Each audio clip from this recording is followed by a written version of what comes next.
Manusia paling pandai menghakimi dan menilai, apalagi pada saat-saat di mana pergumulan berat terjadi dan menimpa. Belum lagi konflik yang sedang membuat kisruh suasana. Pada saat itulah orang langsung mulai menilai yang mana yang benar, yang mana yang salah. Dan di dalam menilai seringkali manusia terlalu cepat untuk mengambil kesimpulan. Terlalu terburu-buru membuat dan menunjukkan tuduhan itu kepada satu atau dua orang tertentu. Istilahnya mencari kambing hitam. Begitu pula setiap kali ketika kita pribadi juga mengalami berbagai macam pergumulan atau konflik, kita mulai cari tahu siapa yang salah. Dan tanpa pikir panjang lagi kita lalu main hakim sendiri. Main hakim sendiri bukan saja ditujukan kepada orang-orang yang ada di dalam satu kondisi di mana misalnya maling dipukulin sampai mati, atau melakukan tindakan kekerasan kepada penjahat dengan seenaknya, sewenang-wenang dan sampai melukai, padahal belum melalui prosedur penilaian penghakiman yang sah dari orang yang meneliti dari kasus itu. Karenanya betapa pentingnya kita untuk tidak terburu-buru mengambil kesimpulan. Kita perlu tenang menghadapi apapun pergumulan, persoalan, konflik yang kita temui. Karena dengan tenang menghadapi kita akan mampu, kita akan bisa menang mengatasinya. Saya Nikolas Kurniawan kembali menemani di dalam Sabda Tuhan. Hari ini dari satu ayat Kisah Para Rasul 19 ayat 36. Demikian firman Tuhan, hal itu tidak dapat dibantah, karena itu hendaklah kamu tenang dan janganlah terburu-buru bertindak. Di dalam Kisah Para Rasul pasal 19, konteksnya adalah waktu itu pemberitaan firman Tuhan, Injil Tuhan, beredar begitu luar biasa dan banyak orang yang sangat dipengaruhi oleh ajaran-ajaran para rasul.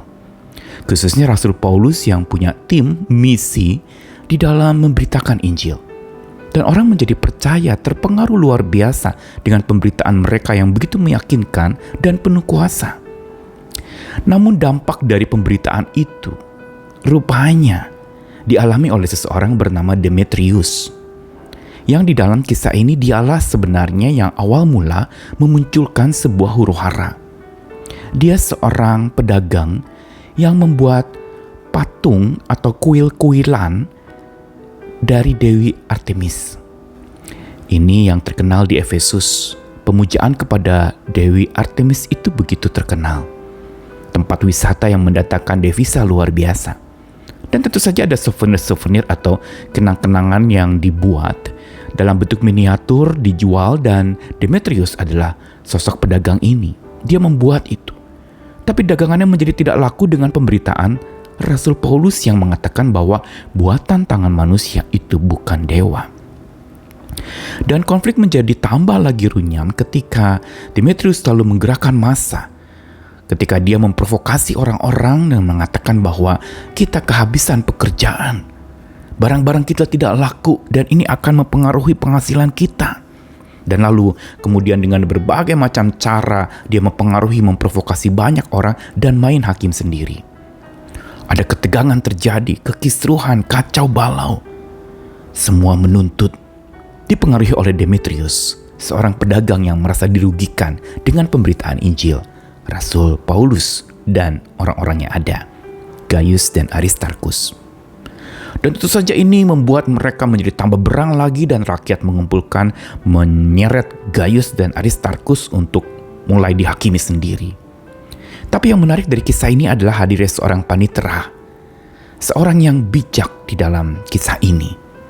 Dia yang lalu menjelaskan bahwa mengapa engkau main hakim sendiri. Dia mengatakan memang Dewi Artemis itu terkenal, dan tanpa perlu dibantah lagi, dia memang dikagumi banyak orang.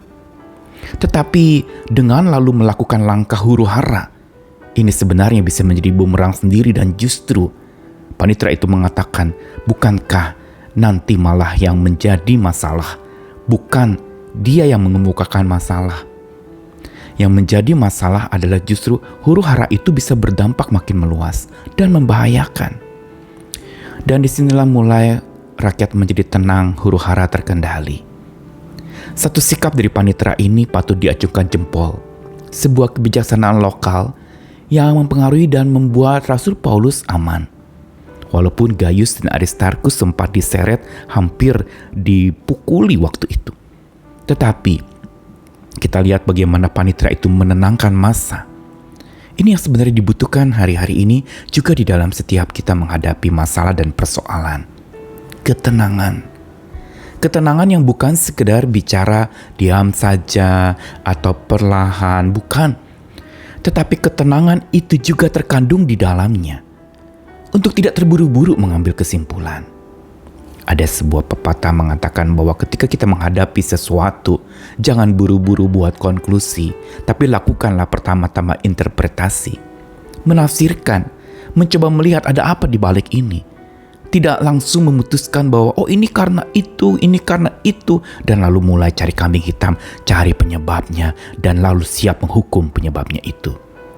Terburu-buru ambil kesimpulan saat dimana pergumulan sedang berlangsung dan belum beres, belum tahu persoalan intinya apa, isu utamanya apa, ini hanya akan memperburuk persoalan.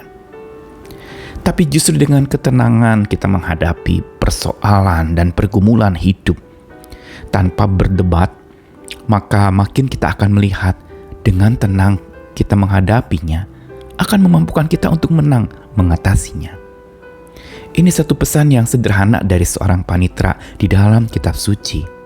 Tidak disebutkan siapa namanya, tapi dia berhasil menenangkan massa dengan sikap bijaknya yang mengatakan, ayo ikuti prosedur, jangan sembarangan mengambil keputusan. Nanti malah jadi bumerang dan engkau malah yang akan dihukum. Karena dengan menggerakkan massa, dengan memprovokasi, justru orang-orang akan bergerak dan akan timbul kekerasan. Akhirnya kekacauan makin berantakan dan merusak kota ini. Kita perlu belajar dari panitera itu di dalam kitab suci. Untuk supaya apa? Pesan dia, hendaklah kamu tenang dan jangan terburu-buru bertindak. Ini menjadi pesan bijak. Bukankah ini juga yang sebenarnya Yesus peragakan di dalam masa hidupnya? Dalam menghadapi apapun juga dia selalu tenang. Tidak buru-buru bertindak. Pertama dia berdoa dulu kepada Bapanya. Dia menyepi dan mencari hikmat Tuhan. Dia tidak lalu memutuskan buru-buru, ini harus begini, harus begitu. Dia tidak lalu menjadi sok pintar walaupun dia pintar. Dia tidak menjadi sok tahu walaupun dia tahu. Bahkan maha tahu. Tapi justru di sini kita melihat bagaimana sebuah sikap penting yang Yesus sudah peragakan, dan panitera itu seperti mengulangi lagi dan mengingatkan orang-orang waktu itu. Hendaklah kamu tenang dan jangan terburu-buru bertindak. Mari kita belajar ini. Tenang menghadapi segala sesuatu, tidak terburu-buru ambil kesimpulan, tapi cari tahu lebih dalam dulu. Jangan buru-buru menilai dan menghakimi, tetapi temui dulu orang-orang yang mau kita nilai dan kita hakimi. Karena inilah sebuah tanda ketenangan menghadapi untuk menang mengatasi.